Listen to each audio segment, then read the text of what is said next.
Great. So I am presenting on tips from a counselor for your Reiki sessions and classes. I am a licensed professional counselor and a licensed marriage and family therapist. And I've been doing that since 1993 when I graduated. And that's the same year that I also began my journey with Reiki. So I've been doing them both side by side for a very long time. And today I'm going to present on how my counseling practice and information has informed my Reiki classes and sessions, and some tips for you about how you can incorporate some of the things that, as counselors know, some of the secrets of our trade, so to speak, that you can use in your sessions and classes. I am one of the licensed Reiki Master Teachers with the International Center for Reiki Training, co-director of the Licensed Reiki Master Teacher Training Program with Colleen Benelli, a mentor teacher, and a Reiki business coach. And today I have a special guest, Bryce Goebel, and she is also one of our licensed Reiki Master Teachers. We are going to be doing a role play. I thought, what would be the most fun way to get my point across? So I'm going to do a little PowerPoint and more role play to demonstrate our points. We're going to have some fun with this. So Bryce is our comic relief.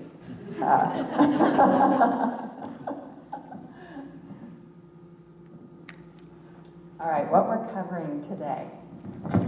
Helping clients and students feel heard and listened to.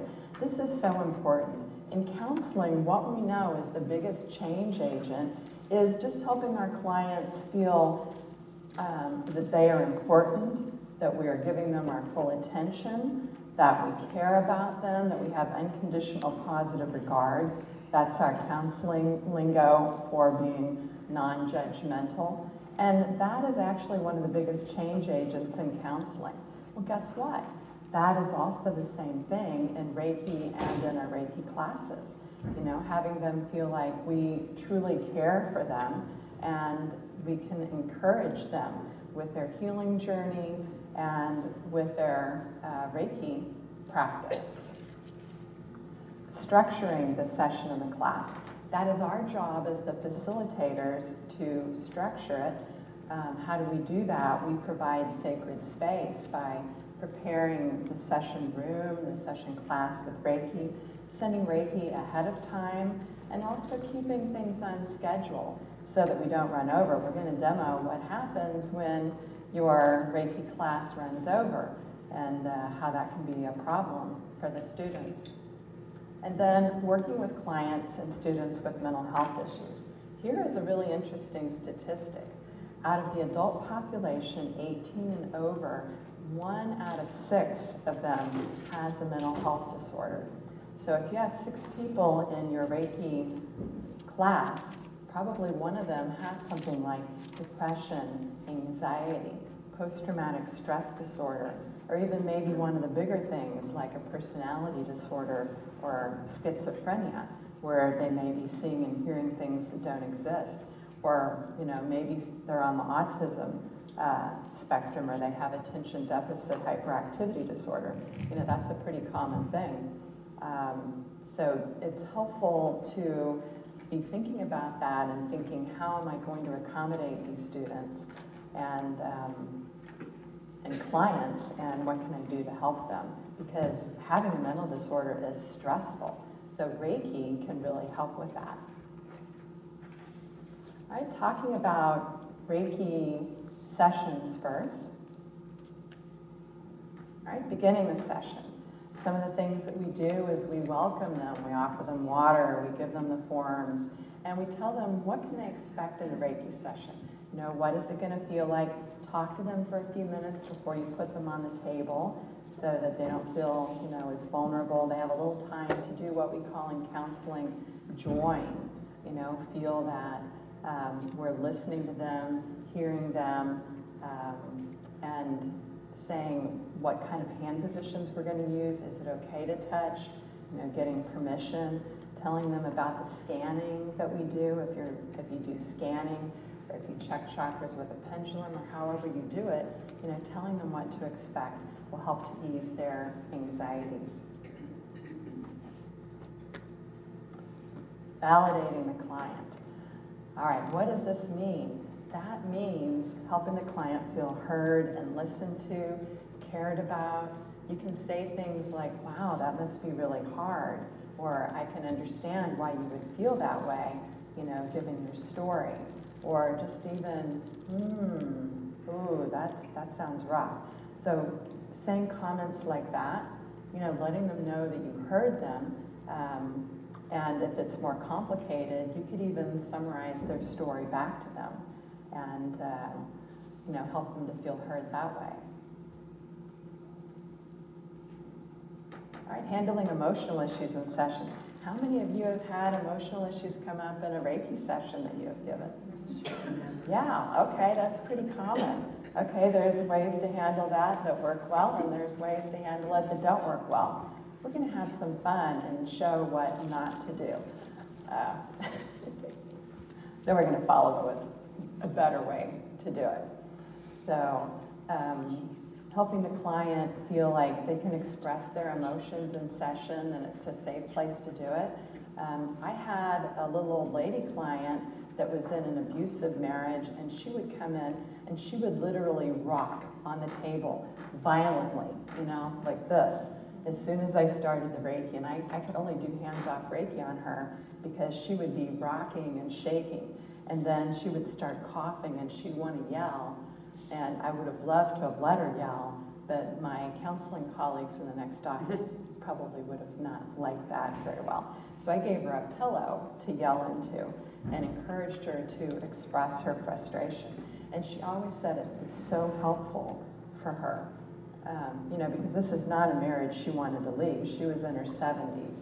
They'd been together most of their lives. So it was really a matter of coping with the situation. A practitioner talking about their own problems.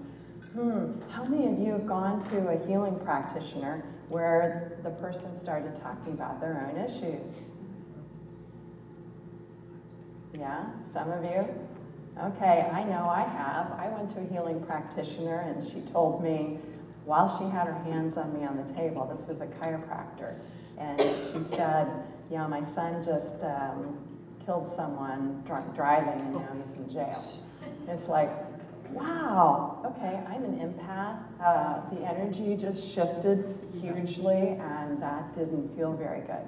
So it's very important to set our personality and ego aside and to let this be our client's time. This is not our time to work out our issues.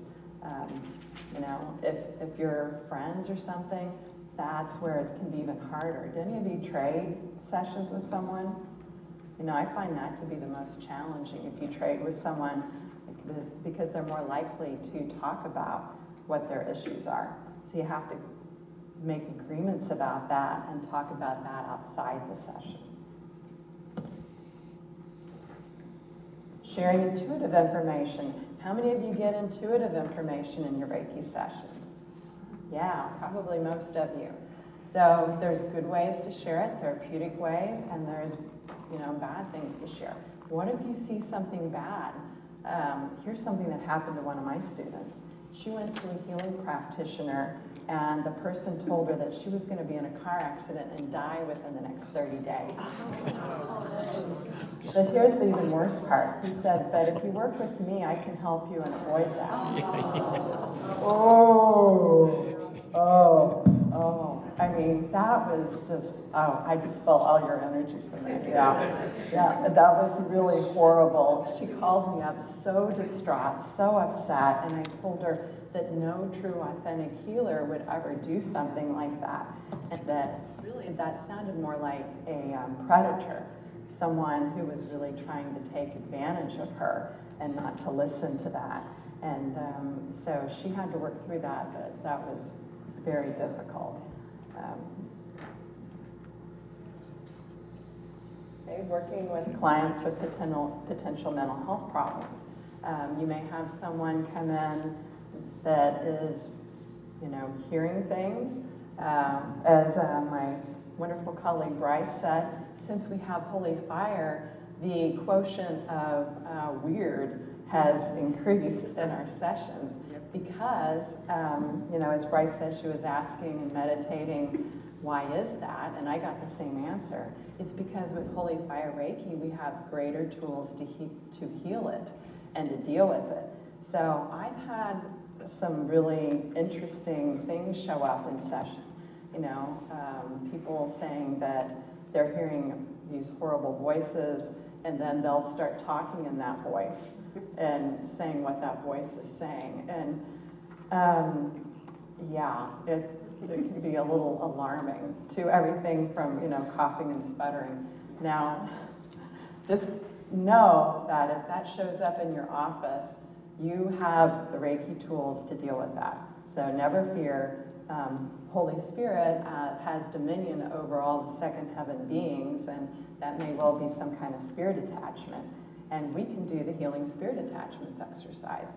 So good to know, and no worries. All right, we are ready for the role play. So first we're going to demo the Reiki session. So, Bryce, welcome to our session. What would you like to work on today? Well, Karen, I am just so glad that you're here to help me today. I am just struggling with a lot of anxiety at work and a lot of stress. And I'm having a hard time sleeping because of that. And I'm really good at what I do, but I'm just miserable. And I want to just leave my job and I want to go and be a Reiki practitioner full time. But my mom says I can't do that. She says that I've got to pay for my new townhome and I got to pay for my car and I need a steady job and that I don't need to be doing these things. And it's just really upsetting and I just want it all to stop. Aww. Well, Bryce, I'm sorry to hear about that, but this is a reality check and you probably can't do a Reiki practice full time, This is what not to do, by the way. It's probably really hard to make a living doing that, and you'll probably just end up broke and having to go live with your mother. I thought you were here to help me, Karen. Well, it's best just to listen to your mother. I'm just going to leave the room and give you a little bit of time to pull yourself together. Wow.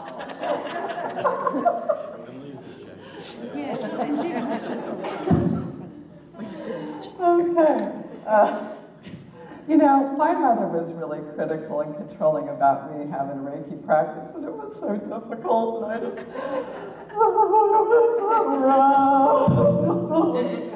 Sounds like I need to be the one helping you now. I thought I was the client here. And I'm paying for this?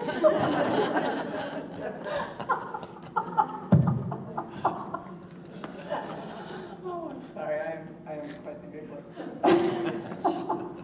All right, now we're going to go into the intuitive information. So we're going to pretend that Bryce is on the massage table. We can't have her laying down or you wouldn't be able to see her.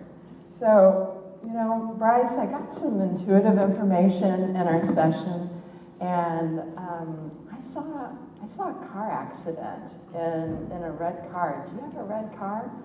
Yeah, that's the new car my mom says I have to work to pay for. What do you mean car accident? I don't have time for this. I have a job. I can't be out of work. Oh my gosh. Well, maybe you just better give some extra Reiki to that car, because I saw a car accident and it looked like it was in summer and, when it was hot and everything. Like it is right now in June? Yeah, I think so. That's scary. Wow, okay. Guess I better watch how I drive, huh?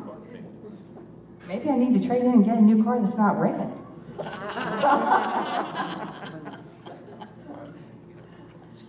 Okay, all right, working with clients with potential mental health problems.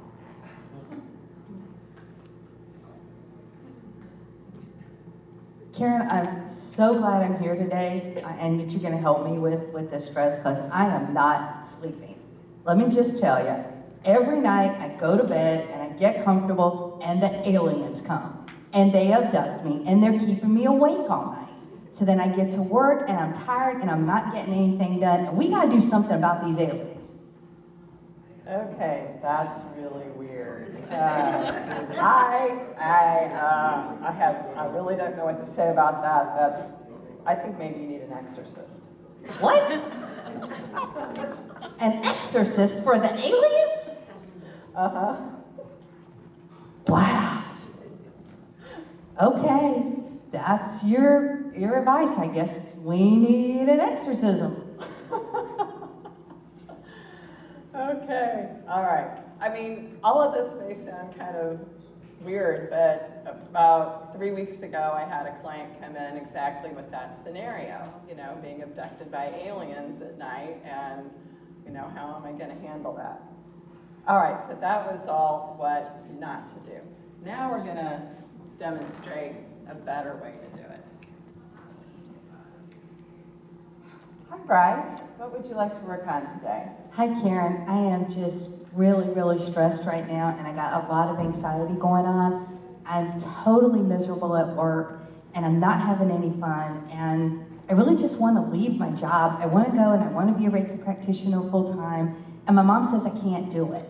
She's like, you got this car you got to pay for, you got rent, and you need this stable job, and you need insurance, and you need this, and blah, blah, blah, blah. And she's not listening to me, and I'm really upset because I want to follow my heart, and I want to be a Reiki practitioner.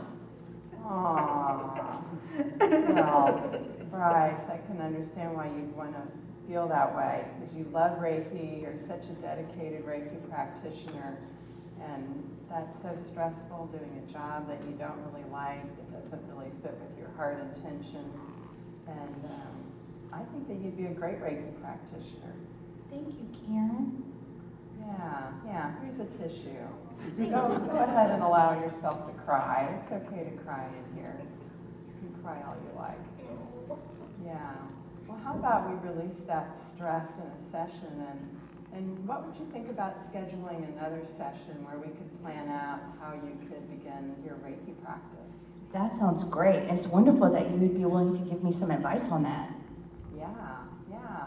Let's see how we can get you started, but for right now, how about we work on releasing all your work stress? That sounds wonderful. Thank you. Okay. My mother was really critical too about my Reiki career. But, I think that with Reiki, we can help solve that, and Reiki can help you too to get over that. And sending Reiki into your relationship with your mom might be a good solution for right now.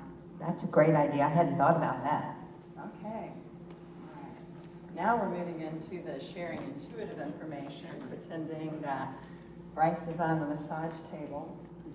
So, Bryce, while I was working on you, I saw a big blue angel at the end of the massage table. Does that mean anything to you? It does. I work with Archangel Michael, and I see Archangel Raphael some. That's exciting. Wow. Well, you've got some really powerful, big energy working with you, so that's amazing. Oh, that's great. That's wonderful to know that they're with me. Great. So here I just demonstrated I'm asking her, does that mean anything to her, and checking that out with her, not saying that this is what I got and this is your reality. You always want to do that. Okay, working with clients with potential mental health problems. Karen, I am so glad I'm here today. I am so tired. I'm so stressed. Every night I go to bed, and this dang aliens come along after I get comfortable, and they abduct me. And they're making me so tired, I'm not getting any sleep. And when I can't get sleep, I can't work. So you gotta help me figure out what to do with the aliens. Boy, that sounds really scary and rough. I'm sorry that you're not sleeping well. Well, in Reiki, we have a very cool technique called healing spirit attachments.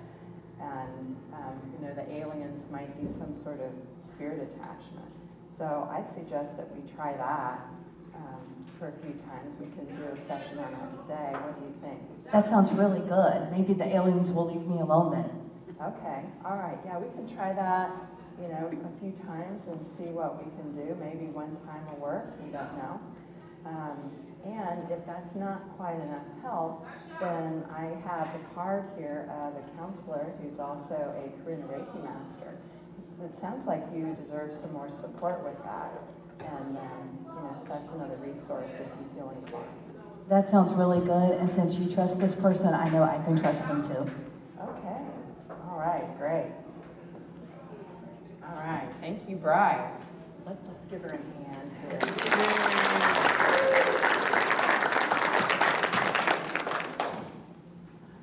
Yes? That was definitely entertaining. Question though, the last part where you're giving them a card for someone else, is there any liability issues for you to refer somebody that might not do what's expected and that your client gets very aggravated about that? All right, so the question is, are there any liability issues for me in referring to someone else?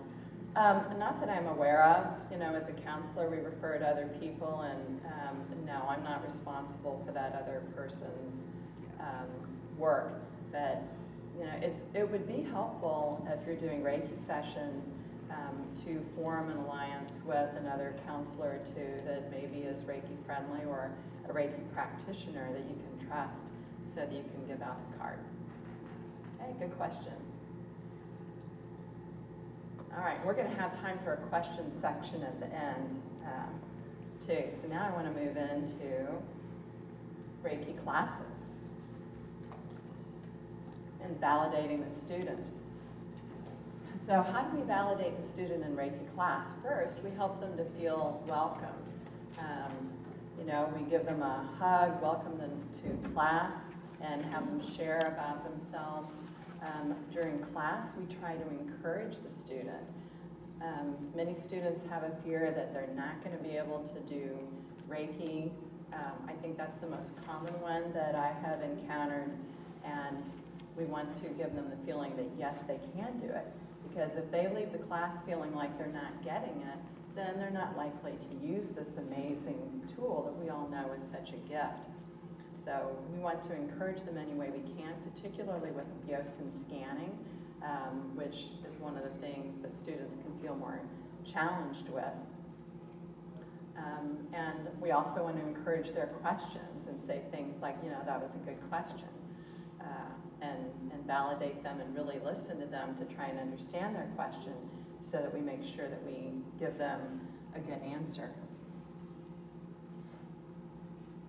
Okay, redirecting off-topic questions. So how many of you are actively teaching classes? Oh, wonderful, most of you. Okay, so I'm sure that you've encountered questions that people will ask that are not part of your outline. I don't know about you, but that can be a little bit of a bugaboo for me, because my inclination is, oh yeah, I want to answer all your questions. And then all of a sudden I realize, oh my God, I just went on and on about that topic for 15, 20 minutes, maybe even 30 minutes, and it's like, uh-oh, now what do I do? You know, I'm short on time, because our Reiki 1 and 2 agenda is pretty well packed. So we have to figure out how we're going to handle that, and I'm going to demo that in another role play with Bryce. Okay, handling emotional issues in class. How many of you have had students have emotional issues come up? Okay, that's pretty common. You know, after the placement or attunement, after one of our Holy Love experiences, after an ignition, all sorts of things can come up, you know, and students can be crying. They can also get in touch with other emotions like, you know, anger or frustration or whatever, you know, and how are we going to handle that? And having a plan will help us to feel more empowered when it comes up. Okay, working with students with mental health issues. Again, remembering 1 in 6, if you have 6 students, probably one of them has mental health issues. It's most helpful if the student lets you know in advance and you make plans for it. For example, I had a young man with, that was on the autism spectrum disorder, and he also had another mental disorder. His mother told me that if any challenges arose, to give her a call. And the stuff, he was doing really well until about an hour before the second day of class ended. And then he decided he was ready, and he started. Anyway, at that point, I thought this was a good time to call his mother and ask her to come pick him up. So having, a plan for that will help you to feel more empowered to deal with the situation. All right, now role play for Reiki class.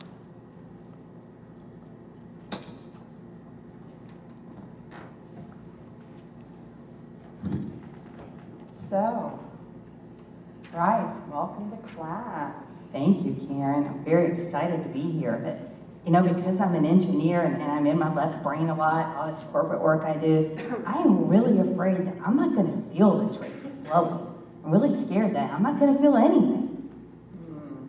Well, Bryce, you're an engineer, and engineers just have a harder time getting it, so,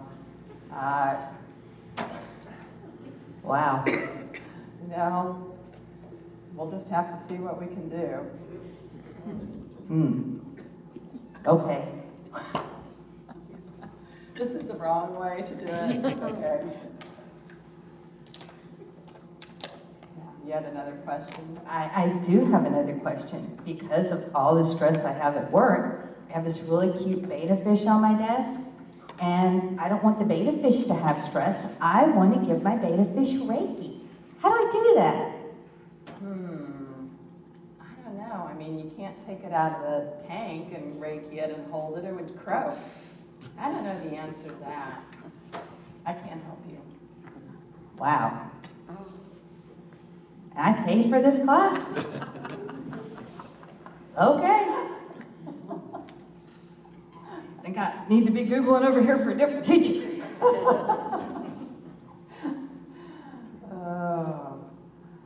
Okay. I think you had another question. I'm full of questions.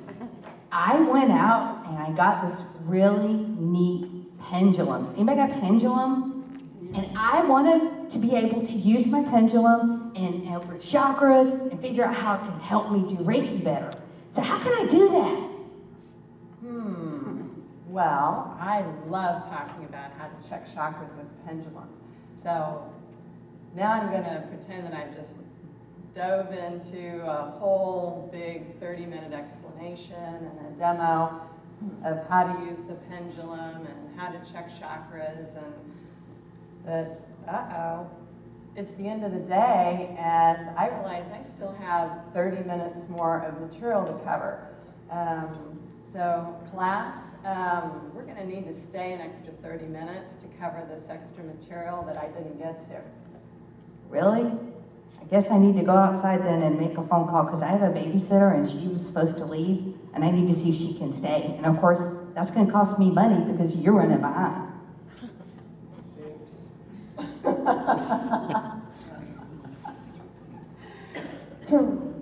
All right. So class, we've just finished the Holy Love experience. And would anyone like to share an experience? Only because you're making us, but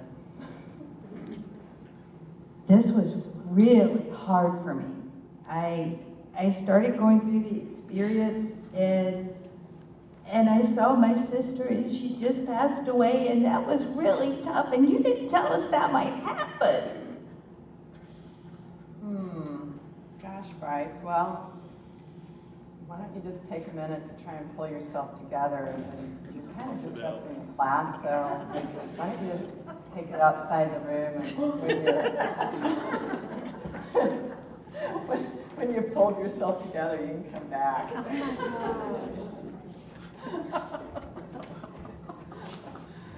Oh dear. Okay, all right. So now, before class, Bryce told me that she has social anxiety and might need to leave the room at any time. Karen, I have a question. Yeah. I'm starting to kind of like feel really, have trouble breathing and I think I'm having one of these anxiety attacks and I really need to go.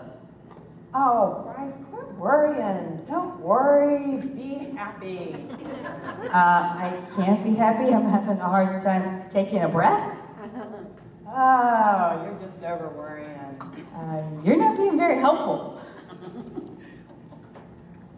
I thought you were supposed to look after me. I'm your student.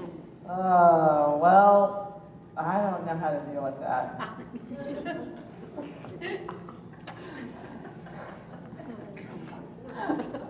Okay, all right, so obviously those were some really poor ways of handling that stuff. Now we're going to demo a better way of doing it.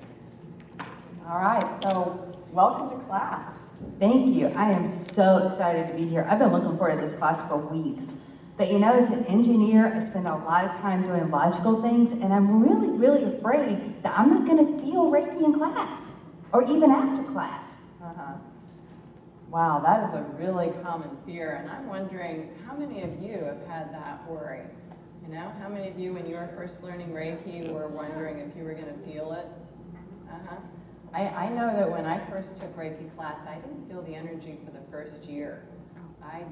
And I might not have stuck with it, but my little sister who introduced me to Reiki just kept encouraging me, or bothering me with it. Excuse me.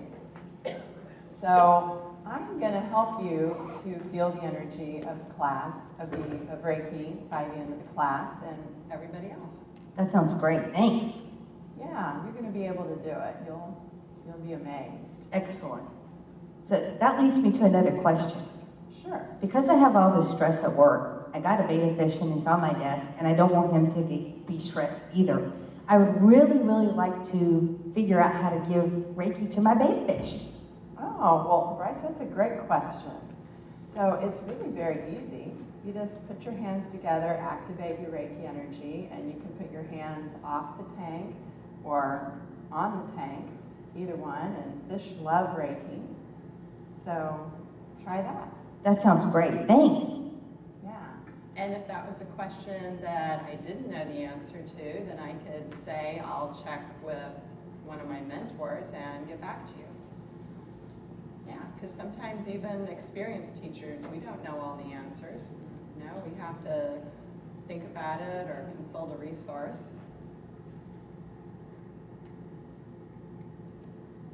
See, I've had the best time in class today. It's just been great.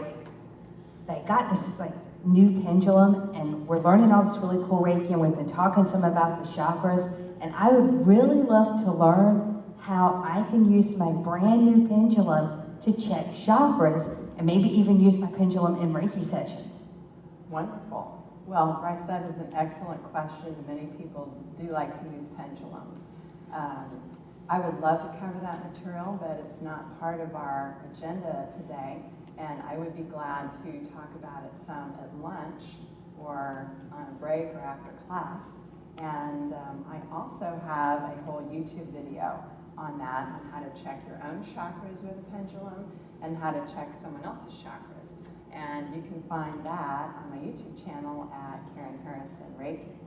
That sounds great. Thank you so much. Yeah, and maybe we'll even plan a little mini class later where we can really focus on that, so we can not only learn to do it, but we can practice it. That sounds like a lot of fun. Yes, that would be. Yeah, thanks for asking. Thank you. All right, so class, we just finished the Holy Love experience, and would anyone like to share? Karen, this one was really hard for me, and I'm not really sure what to do about it. As we were going through the experience, it was really beautiful, but I saw my sister, and she passed away recently, and it kind of scared me, and also really, really upset me, and I don't know what to do about it. Aw, it's okay to cry. So here's a tissue. All right, class, how about if everyone just sends some Reiki to Bryce right now? Can we do that? Let's all activate our Reiki and send some Reiki to you. Is that all right, Bryce? Uh-huh. Okay, so we'll just take a few minutes and send Reiki right now. Okay, so we're going to use Reiki to help us. All right. That feels better. Oh, good, good. All right, so Bryce told me before class that she has social anxiety and might need to leave the room at any time. Karen, I need to speak with you. Okay, what's going on? I'm starting to really have trouble breathing, and I think I'm having an anxiety attack, and I think I need to leave the class. Okay, all right. Well, would it be okay if we all, I take the class outside and we all go do a breathing exercise with Reiki? That sounds really good. We can do that? Yeah. Okay, class, let's all take a break. We're going to go outside and do some grounding and breathing exercises incorporating Reiki. It seems like now's a good time for a break. Thank you so much, Karen. Okay, you're welcome. We got you covered. Thank you. All right, so that was the end of our role play. Again, Bryce, thank you. Yay. All right, great job. Well, you can tell how that made such a difference, doing it a bad way and doing it a better way. So I'm wondering, have you all had issues come up in class or in your sessions that were challenging and you weren't sure how to handle them? And maybe it went well or maybe it didn't go so well. And I think even as you guys were watching us do it not the good way, how were you feeling at some of the things that I was going through, just watching? To know that if you were the client or the practitioner or the teacher or the student, how you can be affected by that. So Karen makes some really good points in what she's going through in helping you realize, because I heard as I kind of walked over there all sad, people were going, oh. So keep that in mind for yourselves too.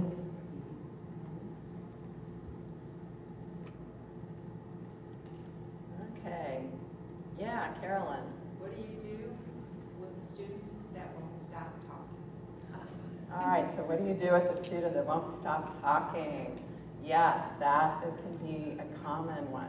Well, so one of the things that I've done sometimes is say, we want to have a chance to let everyone hear, and I'd like to hear from some of the quieter ones too.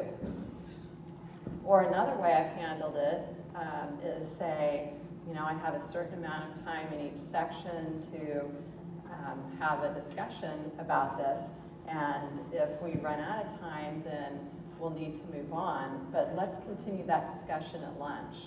Because I had that happen recently in a class where a student wanted to share about her cool experience with getting rid of ghosts, and everybody wanted to really hear it, but we didn't have time for that full explanation, so we had a very interesting discussion about that at lunch. And any other ideas? What do you all do if a student continues to talk and doesn't want to, they're kind of hogging the floor? Yes?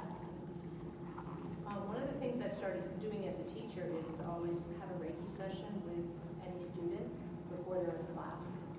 Because I once had a student come who was not well, and it energetically was difficult for some of the other people in the class. So since then, so part of it is knowing your student, if you're set up in that way. I'm also a psychotherapist, which is helpful. So I have clients come to me in different ways, and when they're ready, then I invite them to the class. Not everybody might be ready. So that's one way I can do it. All right. So she was saying that she offers students a Reiki session before they come to class. And if you're wanting to increase your sessions, then that would be a really great thing to do. Maybe to offer them to come for a few sessions prior to taking a Reiki class so that they know a little bit more about Reiki. Yeah, great idea. I also have a question. Yeah. In terms of staying on time, in some of the classes we'll do share around the table at the end, and depending on how many people are in the class, a lot of times people want to do it as a group. They don't want to split into a couple tables or something like that. So then I'm faced with so many minutes, and then how many minutes do you give? And then if it gets really great and everybody's really into it on a certain person, that's when I run into difficulty in keeping strict to the clock. So I don't know if anyone has any advice on that. Okay, so you'll have a situation where the whole class wants to give Reiki together, and then it's kind of an unlimited amount of time per student. Well, I set a limit, but it doesn't always, it's difficult to stick to it depending on what's happening. You have to sometimes wrap certain things up. So I don't know. Oh, right. Maybe, saying, well, please be prepared, like our class might go over 15 minutes if necessary, or something. Usually people all agree, they'll say, yeah, we're willing to go an extra 15 minutes to finish up what we're doing here, or whatever, but it's awkward for me. Yes, so we have to be flexible, but also set some limits. And yes, if someone is having an emotional experience on the table, you can't just say, sorry, time's up, get up. So we take a few extra minutes. That's where it can be helpful to have in mind the schedule and the flow in advance so that we can end on time. And going over 15 minutes is different than going over 30 minutes, but it's one of my goals to always end on time so that I'm, honoring people's commitments later. Timing the schedule, maybe allowing a little extra time in case things like that happen. And I like to have my Reiki sessions at the end of the day so that I can kind of gauge the time a little bit better. Discussions have come up, and but there's many ways to do it. Yes. One way that I've been able to save some time in the class, I was saying to Bryce at breakfast, that normally it's a one-on-one, that I'm teaching one student at a time, and they have already been a client. So I already know how interested they are, so I give them a manual and say, okay, you're going to start a little homework here, take the manual home, tell them where to read to, and just to get familiar with some of the information so they can read the history, enjoy it, read it at their own pace. So they sit down there, they're familiar with the manual, then they come to class, and we start. And they know that I have the time frame all set out. Here's the plan, here's what we're going to do as we go through the day. But I find if they have read ahead of time and have a little bit of knowledge about, and they also then come with some really good questions as well. So it's a time saver. Yeah, that's It's a first wonderful appropriate. idea. Yes, to give the manual in advance so that they have a chance to read it. Yeah, that's a great plan. Okay, someone else had a question? Sometimes I'll just say the class may end anywhere between 5:30 and 6:30, depending on the needs of the class, so that people understand there is an out and an inner possibility for time frames. Okay, so giving a flexible time range, but knowing that you would be able to end by 6:30. Right. Our teacher basically said, okay, we're gonna do they told us, somebody keep a time for me so that we make sure everybody gets a Reiki session. We're gonna do this much time. She didn't have a watch or whatever. She's like, somebody can kind of be like my timer. So kind of set us up to kind of know, the how long, so that we could stay on schedule, but also the expectations that somebody's gonna be longer than someone else. It was sort of like, okay, and everyone was totally fine with that. There wasn't any. Great, so keeping the timer. Sort of like letting us know right ahead of time and let her know that this is the time, and then she kind of gave her like the cue. And she's like, okay, let's wrap this one up, whatever. Yes. So that worked. Yeah, so I like to let my app keep the time for me. So I use an app called Insight Timer, and I set it for however long we're going to do the Reiki session. Usually it's going to be maybe 25 minutes after the students have scanned and set the timer, and then that app will keep track of it for me. And it has a really nice gong at the end. It sounds nice. Yeah, Colleen. I think one of the most important things for me, of course, is bringing Reiki in to manage it and to teach it all, but also to make sure I stay out of my own anxiety around scheduling, timing, whatever else is happening in the class, whether I'm handling it appropriately. And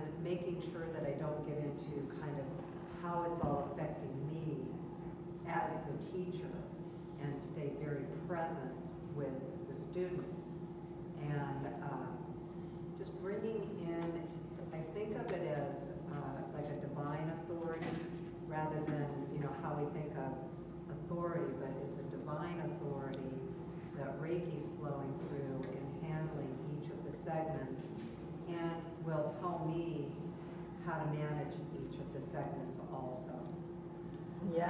Yes, so using Reiki, and as you get more experienced with teaching, it's easier to really go with the flow of Reiki and allow some flexibility, where you don't just have to stick to a certain outline, if other questions come up that are not in line with your outline, you can go to them and have some flexibility and let Reiki be in charge. So that comes to my conclusion. We want to encourage our students and clients. We want to give them the feeling that yes, they can heal, that Reiki is going to help them, that as students, that they can learn it, that they can do it, they can be successful with it. And yes, when they're scanning, they are getting it. When a student scans, I like to come over and rescan the areas. I say, where did you find something? And I'll rescan it and say, yeah, I felt that. And they're always kind of amazed. And then I'll scan and see if I find any other areas and point that out to them. And usually they'll say, well, I felt something there, but I thought it was my imagination. I said, no, it's not your imagination. You really are getting it. You can do this. And then their eyes will light up and they'll smile. So encouraging them with that scanning is really helpful. Giving your clients your full care and attention. This is not a time to be checking our cell phones, or texting unless you have some kind of emergency going on. Give them your full presence. That really goes to creating sacred and safe space, which is my next point. Creating sacred space by using our compassionate beings, sending Reiki in advance, letting Reiki handle any challenges that come up, and putting our own issues aside. Many of us use a prayer where we intend to set our personalities and egos aside to be a clear and open channel for only the highest and holiest Reiki energy. This is our time to focus fully on our clients, on our students, and we can put our issues on the side and deal with those later. Use Reiki. Whenever a challenge comes up, that's the time to send Reiki. I once had a class where a student brought a service dog to class, and my students, several of them, started sneezing and wheezing. I hadn't known in advance that the student was going to show up with a service dog. And so it's like, oh my gosh, how do we handle that? So we paused, we sent Reiki, tried to figure out, okay, what is the best way to handle this? And so I ended up diffusing some essential oils that help with allergies. And the dog stayed in the class, and so we managed our 3 days of that. So we came up with a solution.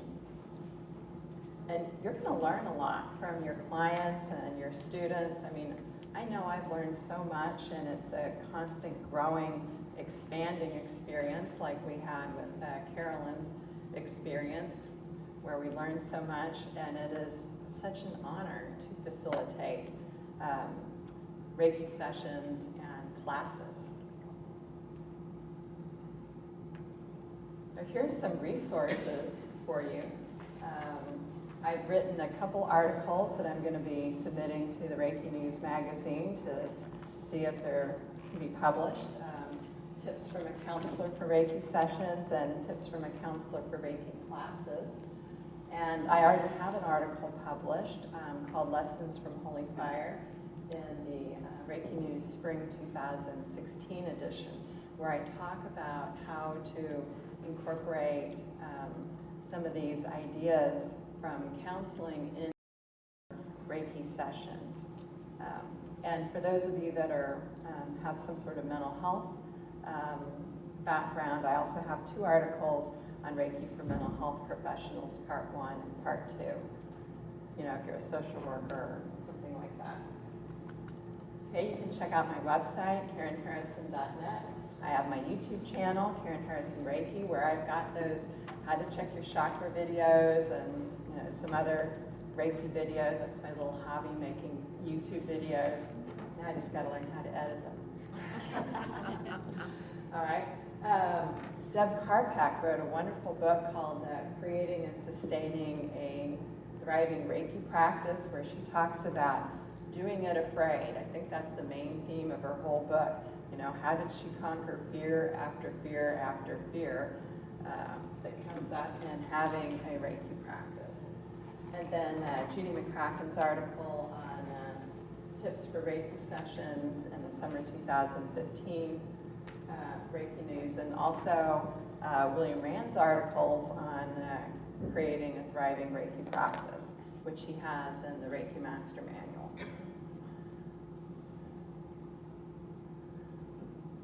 So, any final questions or comments? Yes. You, Mark.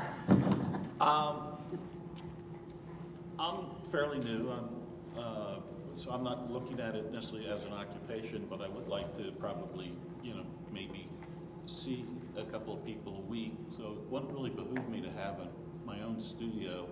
Do you recommend where you might approach in your area that maybe they have an extra room that they would want to rent to you by the hour? Oh, great question. Yes, many people are wondering, how do I start out? And some people start in their homes, if that seems like an appropriate place. You probably want to check with your homeowners association and see if that is allowed. But many people will talk to a massage therapist and see about subleasing from the massage therapist. Another really super thing is Reiki at the gym.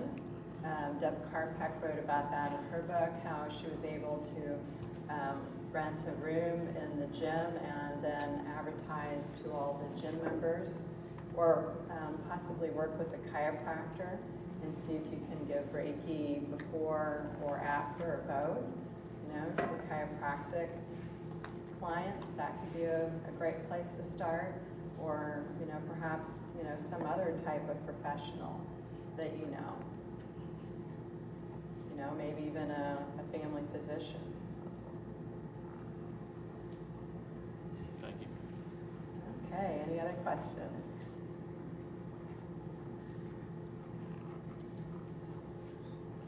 Yes. Where do you advertise your classes? Where do you volunteer? Where do I advertise? Yeah, get you the best. All right, well, guess what? I have the very, very best advertising for Reiki on the planet. And that is Reiki.org and the Reiki News magazine. So I have to admit, I have tried lots of other modes of advertising, but those have been by far the best. So if you have an interest in the Licensed Reiki Master Teacher Training Program, where you too can be on Reiki.org and the Reiki News magazine, come to our meeting at 5 o'clock. Now, some other ways that have really worked. Having a website that has some search engine optimization has been probably one of my next best resources. A lot of people find me on that. And then offering a Reiki circle. I have been offering a Reiki circle at Unity Church since 2000, twice a month. That has been great. And then the wonderful thing that pairs with that is meetup.com. So I found it so easy, putting my Reiki circle on Meetup, and I get lots of new people. Usually about every Reiki circle I'll have maybe about an average of 3 new people that come because they saw it on Meetup. And then many of those people become my Reiki clients and my Reiki students. Thank you. And it's the RMA too. Yes, the Reiki, oh, yes, thank you. Of course. The Reiki Membership Association. So if you are not a licensed teacher, but you're a Reiki master, then you can be on the Reiki Membership Association. And you can have a listing. One of my students is a professional member of the Reiki Membership Association in Houston. And she told me that she gets about 10 students a month from her listing on the Reiki Membership Association. So that is an awesome way to advertise that will get your information out to a lot of people. So yeah, thanks for mentioning that. Well, tell you what, I'm going to be around all weekend. So if you have other questions or comments, I want to be, a resource. I want to share, and also I want to learn from you. So seek me out, seek Bryce out, and all our other licensed teachers, and let's all learn and share from each other. So thank you all very much. And